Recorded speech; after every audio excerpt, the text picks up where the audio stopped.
부산 해운대의 고급 호텔 샹들리에가 반짝이며 천장을 장식한 대형 컨벤션홀 안은 이른 아침부터 술렁거리고 있었다. 오늘은 그룹의 정기 주주총회가 열리는 날. 각종 언론사 기자들과 증권가 인사들이 몰려들었고 양복과 드레스를 갖춰 입은 사람들로 좌석은 이미 가득 차 있었다. 사회자의 개회 선언과 함께 단정한 정장을 입은 남녀가 속속 입장하는 가운데 문이 열리며 누군가 들어왔다. 순간 수십 쌍의 시선이 한꺼번에 쏠렸다. 몸빼바지에 헐렁한 셔츠, 발에는 낡은 고무신. 다른 이들과 너무나도 대비되는 차림의 노파가 호텔 로비를 거쳐 홀 안으로 당당히 걸어 들어온 것이다. 사람들은 저마다 수군거렸다. 저분은 누구지? 주주총회 맞게 온 거야? 시골 장터에나 어울릴 차림이잖아. 설마 구경 온 건 아니겠지? 그러나 그녀의 걸음은 전혀 주저함이 없었다. 이름은 박춘자 할머니, 나이 75세. 그녀는 허리 굽은 몸으로도 곧게 걸으며 손에 들린 작은 봉투를 흔들 듯 보여주었다. 안에는 분명 정식 주주 확인서와 출입증이 들어 있었다. 안내 직원조차 잠시 머뭇거리더니 확인 후 놀란 표정으로 고개를 끄덕였다. 예, 맞습니다. 등록된 주주분이십니다. 이쪽으로 안내하겠습니다. 순간 장내가 술렁였다. 정장을 차려입은 다른 주주들이 눈살을 찌푸리며 속삭였다. 말도 안 돼. 저런 차림으로 어떻게 주주라니? 가짜 아냐? 아니면 누가 대신 보낸 대리인인가? 그러나 박춘자 할머니는 이 모든 시선을 아랑곳하지 않았다. 그는 천천히 주주석 한가운데로 걸어가 자리를 잡고 앉았다. 허름한 고무신이 반짝이는 구두 사이에 놓였지만 그녀의 표정은 조금도 흔들리지 않았다. 사회자가 다시 마이크를 잡고 진행을 이어가려 했지만 이미 분위기는 달라졌다. 언론 기자들의 카메라가 연신 번쩍이며 노파를 포착했고 대기업 임원들조차 속삭였다. 저 여인이 대체 누구야? 어떻게 주식 지분을 가진 거지? 박춘자 할머니는 호주머니에서 작은 수첩을 꺼내 펼쳤다. 낡은 손때 묻은 장부 같은 수첩이었지만 그 안에는 깔끔한 글씨로 빼곡히 숫자가 적혀 있었다. 주식 수량, 배당 내역, 심지어 지난 10년간의 주주총회 안건 요약까지. 옆자리에 앉은 중년 남성이 참지 못하고 물었다. 할머니, 정말 이 회사 주주가 맞으십니까? 이런 자리에는 그저 돈만 있다고 올 수 있는 게 아닙니다. 그러자 춘자 할머니는 고개를 들어 그의 눈을 똑바로 바라보며 말했다. 맞아요. 나도 이 회사 주주예요. 내 돈으로 산 주식이고 내 권리로 이 자리에 앉아 있는 거지. 그 말은 단순했지만 강렬했다. 중년 남성은 더 이상 말을 잇지 못하고 입술만 실룩였다. 컨벤션홀 구석에서 이 장면을 지켜보던 몇몇 임원들의 얼굴은 굳어갔다. 특히 재무를 담당하는 김상훈 상무 52세는 표정이 딱딱하게 굳은 채로 할머니를 뚫어져라 바라봤다. 그는 속으로 혼잣말을 중얼거렸다. 설마 아니겠지. 하지만 저 눈빛, 저 태도 어쩐지 낯설지 않다. 총 회장은 점점 묘한 긴장감에 휩싸였다. 단순히 복장 때문에 주목받은 것이 아니었다. 그녀가 자리에 앉은 순간부터 분위기는 마치 보이지 않는 힘에 의해 흔들리기 시작한 것이다. 이윽고 단상의 대표이사 이도현 45세이 등장하며 주주총회가 본격적으로 시작됐다. 그는 자신감 넘치는 목소리로 회사의 성과와 비전을 발표했지만 청중의 눈은 자꾸만 주주석 한가운데 앉은 노파로 향했다. 박춘자 할머니는 아무 말 없이 고개를 끄덕이며 메모를 했다. 그러나 그 눈빛은 다른 누구보다 날카롭고 차분했다. 그 순간 총회에 모인 모두는 직감했다. 이날 단순한 보고와 박수로 끝날 주주총회가 결코 평범하지 않을 것임을. 그리고 저 노파가 가져올 파장이 무엇인지 아직 아무도 알지 못했다. 주주총회가 막 시작되었지만 사람들의 시선은 단상 위의 대표이사보다도 여전히 한가운데 앉아 있는 박춘자 할머니에게 쏠려 있었다. 호텔 컨벤션홀의 화려한 샹들리에 불빛 아래 검은 정장을 차려입은 남녀들 사이에 몸빼바지 차림의 노파는 그야말로 이질적인 존재였다. 그러나 그녀의 표정은 한치 흔들림이 없었고 그 침착함이 오히려 주위 사람들을 불편하게 만들고 있었다.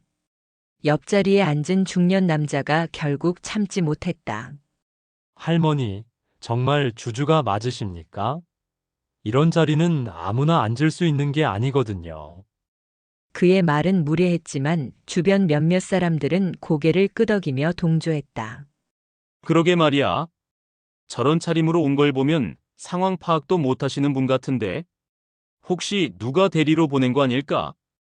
웅성거림이 점점 커지자 사회자가 마이크를 두드리며 분위기를 수습하려 했다. 모두 조용히 해주십시오. 등록된 주주라면 누구든 참여할 권리가 있습니다. 하지만 사람들의 시선은 여전히 곱지 않았다. 주주총회는 막대한 자본과 권력이 오가는 자리였다. 그곳에서 박춘자 할머니의 모습은 마치 규칙을 깬 이방인처럼 보였다. 할머니는 잠시 주변을 둘러보다가 주머니에서 낡은 봉투를 꺼냈다. 안에는 노랗게 바랜 주식 증서와 배당 확인서가 고스란히 들어 있었다. 그녀는 그것을 테이블 위에 조용히 올려두었다. 여기 있어요. 내가 가진 주식, 그리고 지난 수년간 받은 배당 내역. 하나도 빠짐없이 적어놨지. 사람들은 놀란 눈빛으로 봉투 안을 들여다봤다. 거기에는 실제로 회사의 주식 번호와 배당 기록이 정확히 적혀 있었고, 심지어 손수 정리한 장부에는 지난 10년간 주주총회에서 다뤄진 안건까지 요약돼 있었다. 중년 남자는 얼굴이 붉어지며 말을 더듬었다. 아, 예. 그런 줄 몰랐습니다. 하지만 여전히 의심은 사라지지 않았다. 다른 주주가 비웃듯 말했다. 주식이 있다고 다 같은 주주는 아니지 않습니까? 이런 자리에서 제대로 이해하지 못하면 시간만 낭비하게 되거든요. 그 순간 박춘자 할머니의 눈빛이 번뜩였다. 그래요? 주주라면 회사의 성과를 이해하고 질문할 권리가 있는 거지. 내가 아는 게 많지 않다고 생각하나 본데 오늘은 그냥 듣기만 하진 않을 거요. 그 말에 잠시 정적이 흘렀다. 사람들은 놀란 듯 서로를 바라봤다. 시골에서 온 듯 보이는 이 노파가 주주총회의 흐름을 흔들겠다고 나선 것이다. 단상 위에서 이도현 대표이사가 마이크를 잡았다. 자, 이제 연간 실적 보고를 시작하겠습니다. 지난해 우리 그룹은 매출 12% 성장을 기록했고, 영업이익은 화려한 성과 발표가 이어졌지만 많은 주주의 관심은 여전히 할머니에게 쏠려 있었다. 그녀가 언제 어떻게 끼어들지 모두가 지켜보고 있었다. 할머니는 가만히 메모를 하며 보고를 듣고 있었다. 그러나 그녀의 얼굴에는 낯설지 않은 결의가 어려 있었다. 마치 이 자리가 전혀 낯설지 않은 듯 오히려 익숙한 전장에 다시 돌아온 사람처럼 보였다. 발표가 끝나자 사회자가 말했다. 혹시 질문 있으신 주주분 계십니까? 순간 박춘자 할머니가 조용히 손을 들었다. 화려한 정장들 사이에서 고무신을 신은 손이 천천히 올라가자 총회장은 순간 얼어붙었다. 기자들의 카메라 플래시가 일제히 터졌다. 그리고 할머니는 낮지만 또렷한 목소리로 말했다. 나 박춘자. 질문 있어. 회사가 발표한 저 수치들 국제회계 기준에 맞게 산출한 건가? IFRS 16호 기준을 적용했다면 임대 부채가 저렇게 줄어들 수가 없을 텐데. 정적이 흘렀다. 주주들은 눈을 크게 떴고 임원들의 얼굴은 하얗게 질렸다. 단상에 선 이도현 대표는 입술을 달싹이며 얼어붙었다. 예, 그 부분은 잠시 후 재무 담당 임원이 자세히. 그러나 이미 분위기는 달라졌다. 단순한 시골 할머니로 보였던 여인이 누구보다 날카로운 전문 용어를 정확히 짚어낸 것이다. 주주들의 표정이 바뀌기 시작했다. 처음엔 의심이었지만 이제는 경계와 놀라움이 섞인 시선이었다. 박춘자 할머니는 미소를 지으며 수첩을 덮었다. 내가 괜히 이 자리에 온 게 아니오. 앞으로 더 물어볼 게 많으니 각오하시오. 총회장의 공기가 바뀌었다. 더 이상 아무도 그녀를 우습게 볼 수 없었다. 이제 사람들은 궁금해졌다. 저 여자가 대체 누구이기에? 박춘자 할머니의 목소리가 홀 안에 울려 퍼진 순간 주주총회의 공기는 완전히 달라졌다.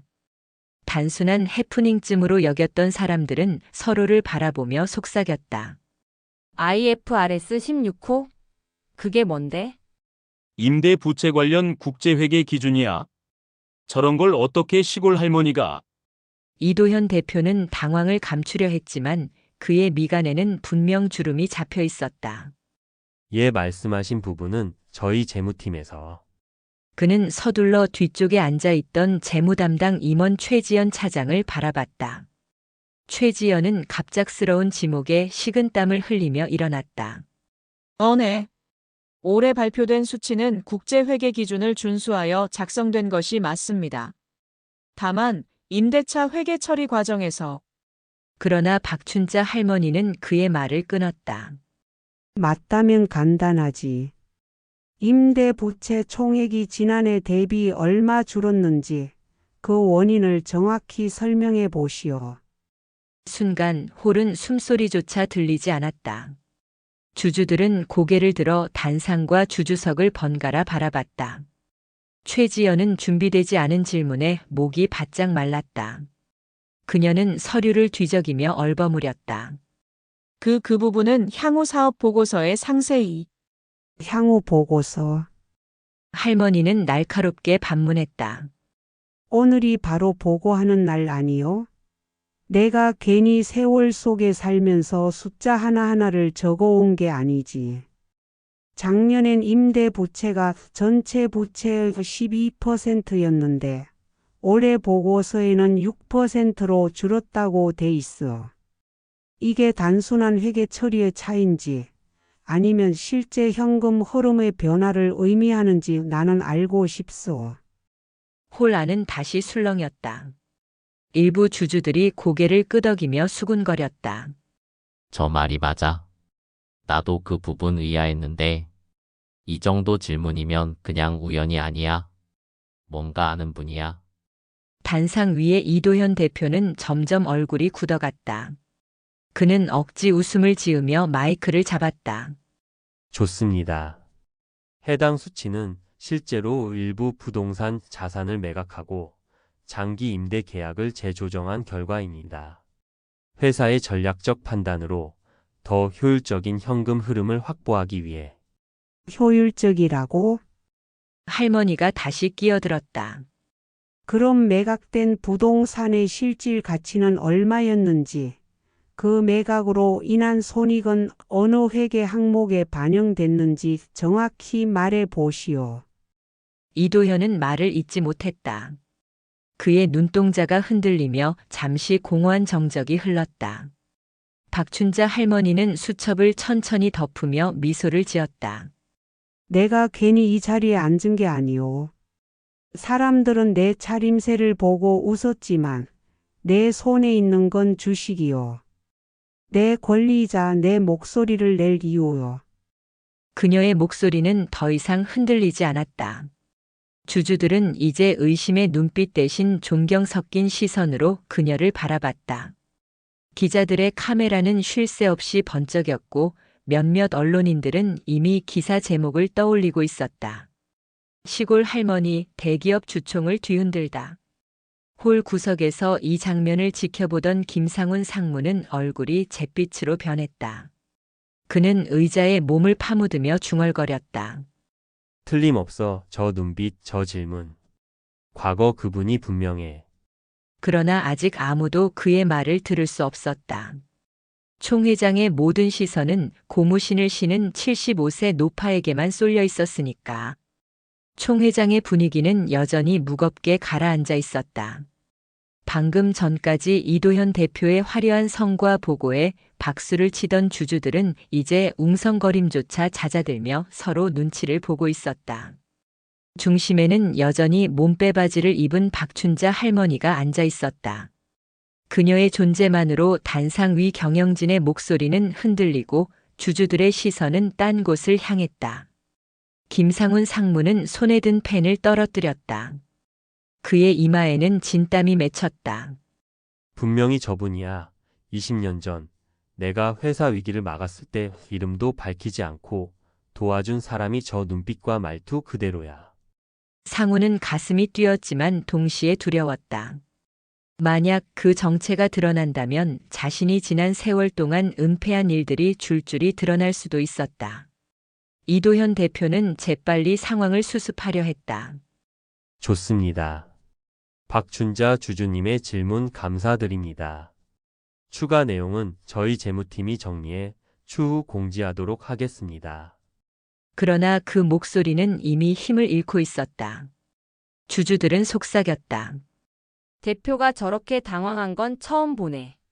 오히려 저 할머니 말이 훨씬 더 설득력 있어 보여. 최지연 차장도 얼굴이 창백해졌다. 평소 누구보다 논리적이고 냉철하던 그녀가 종이 뭉치를 뒤적이며 시선을 피하고 있는 모습은 사람들의 불신을 더 키웠다. 그때 박춘자 할머니가 또다시 입을 열었다. 재무 수치만이 문제가 아니요. 매출 채권 회수율, 그리고 친환경 사업 투자 비율.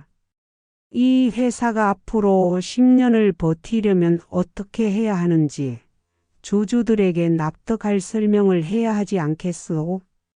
단순히 날카로운 질문을 넘어서 미래 전략까지 짚어내는 노파의 말에 주주들은 고개를 끄덕였다. 일부는 아예 노트북을 닫고 그녀의 말에 집중했다. 기자들은 카메라를 그녀 쪽으로 돌리며 열띤 취재에 몰두했다. 김상훈 상무는 불안에 못 이겨 휴대폰을 꺼내 조용히 메시지를 보냈다. 확인 필요. 박춘자 맞아. 대비해야 해. 그의 손끝은 떨리고 있었다. 만약 그녀가 정말 과거 창립자와 관련된 인물이라면 지금까지 쌓아 올린 자신의 기반이 무너질 수 있었다. 이도현 대표는 억지로 미소를 지으며 말했다. 좋습니다. 질문은 충분히 받았으니 이제 다음 안건으로 넘어가겠습니다. 하지만 박춘자 할머니는 가만히 웃으며 고개를 저었다. 내가 오늘 이 자리에 온 건 단순히 의문을 풀기 위해서가 아니오.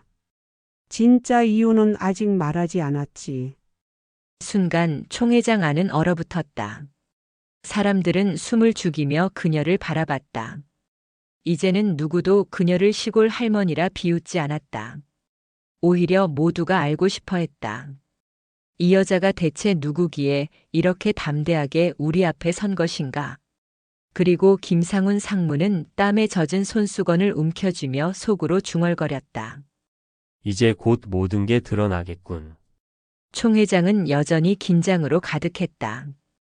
이도현 대표의 목소리는 더 이상 힘을 발휘하지 못했고 사람들은 고무신을 신은 한 노파의 입술이 다시 열리기만을 기다렸다.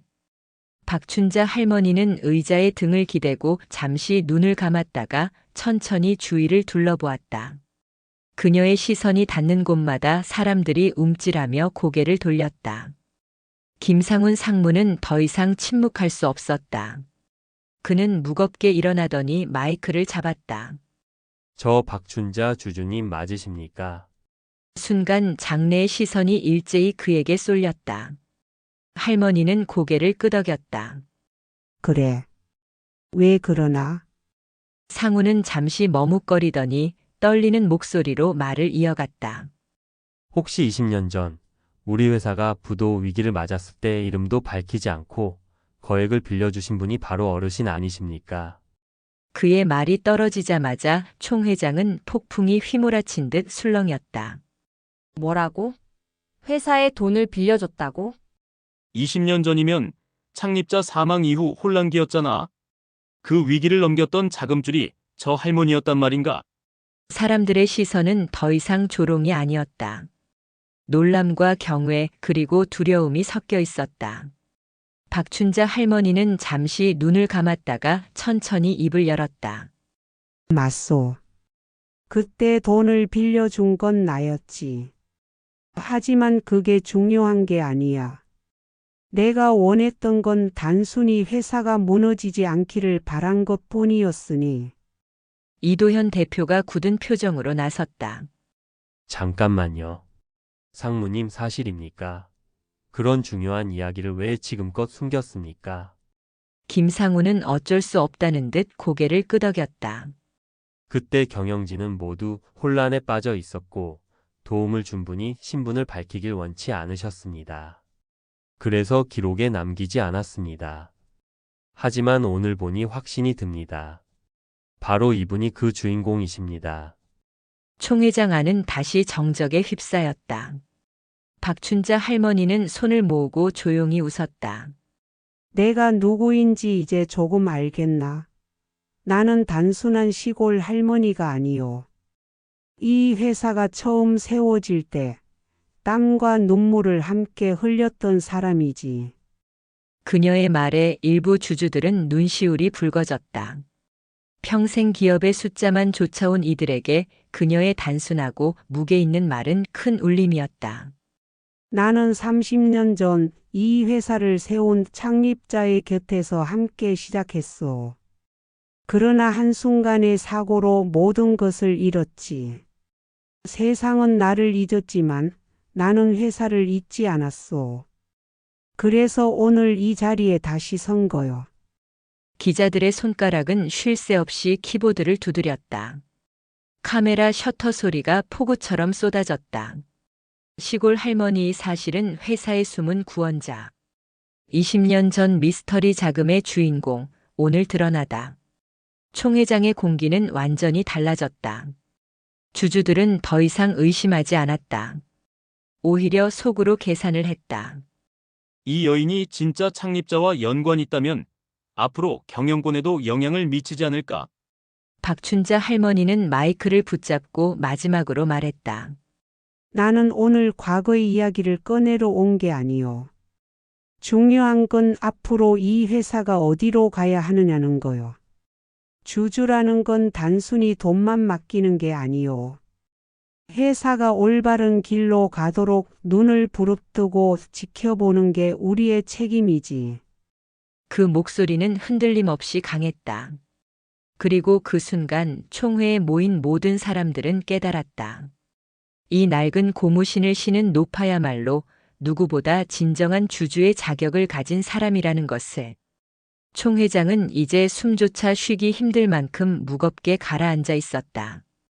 20년 전 회사를 구한 미스터리 자금의 주인공이 눈앞에 앉아 있다는 사실만으로도 사람들은 충격에 빠져 있었다.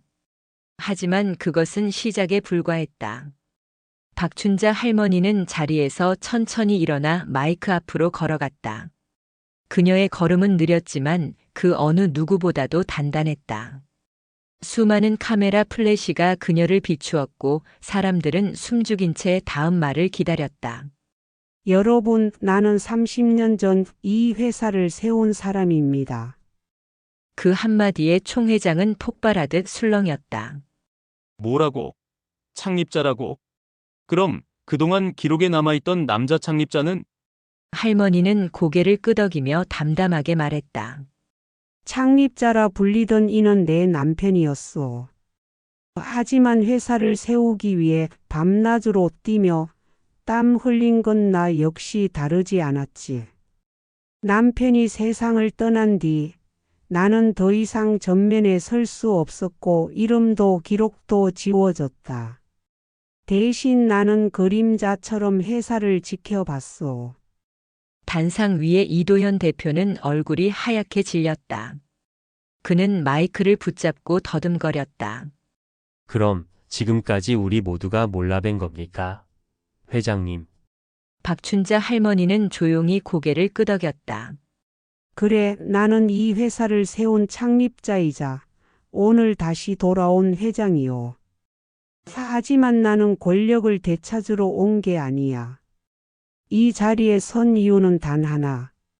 이 회사가 더 이상 숫자와 욕심에만 매달리지 않기를 바라기 때문이지. 순간 총 회장은 정적에 휩싸였다. 일부 주주들의 눈에는 눈물이 맺혔다. 기자들은 충격 고백이라는 단어를 기사 제목에 미리 입력하고 있었다. 김상훈 상무는 의자에 주저앉으며 속으로 중얼거렸다. 결국 드러나고 말았군. 이도현 대표는 무릎을 꿇듯 고개를 숙였다. 회장님, 제가 몰라 배웠습니다. 용서해 주십시오. 박춘자 할머니는 부드럽게 손을 들어 올리며 말했다. 내게 사과할 필요는 없네. 중요한 건 앞으로야. 나는 권력이 아니라 이 회사가 진정으로 사람을 위한 길을 걷기를 바랄 뿐이네. 총 회장의 공기는 무겁고도 경건했다. 그 순간 누구도 부정할 수 없었다. 낡은 고무신을 신고 나타난 노파가 사실은 이 거대한 회사를 세운 창립자이자 진정한 주인이라는 사실을. 총 회장은 여전히 정적 속에 휩싸여 있었다. 하지만 그것은 불신이나 혼란의 정적이 아니라 무언가를 깨닫고 받아들이는 경건한 정적이었다. 모두가 박춘자 할머니의 입에서 나올 마지막 말을 기다리고 있었다. 할머니는 마이크를 잡은 채 홀을 천천히 둘러봤다. 반짝이는 샹들리에 불빛이 그녀의 굽은 어깨를 비췄지만 그 모습은 오히려 누구보다 당당해 보였다.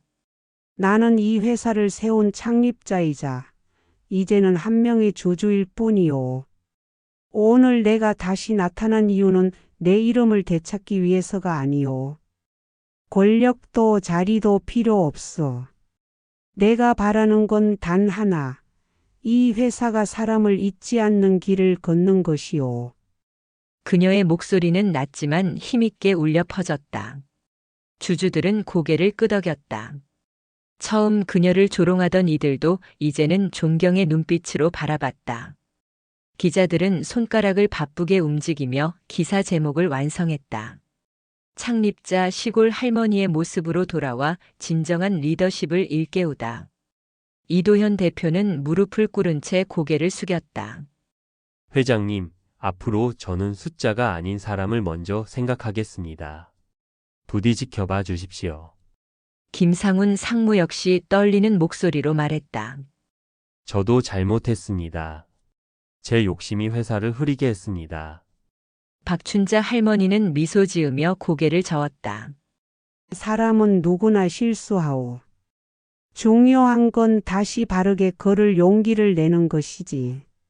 나는 더 이상 앞에 나서지 않을 것이오.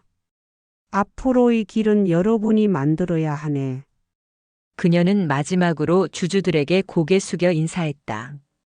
회사는 건물이 아니라 사람이요. 성과는 숫자가 아니라 직원들과 고객의 웃음에서 나오는 것이요. 그 점을 잊지 말아 주시오. 박수가 터져 나왔다. 그것은 단순한 의례적 박수가 아니라 가슴 깊은 곳에서 울려나온 박수였다. 일부 주주들의 눈에는 눈물이 맺혔다. 박춘자 할머니는 더 이상 무대에 머물지 않았다. 소박한 몸빼바지 차림 그대로 조용히 주주총회를 떠났다. 그러나 그녀가 남긴 말은 총회장을 가득 메우며 오랫동안 울려 퍼졌다. 그날 이후 사람들은 회사를 다시 보게 되었다. 언론은 진정한 리더십이란 무엇인가라는 논평을 쏟아냈고 직원들은 자부심을 되찾았다.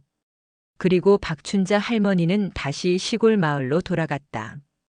그녀는 여전히 낡은 고무신을 신고 작은 밭을 일구었지만 이제는 세상 누구도 그녀를 평범한 노파라 부르지 않았다. 그녀의 이름은 이미 진정한 창립자이자 영원한 회장으로 남아 있었기 때문이다.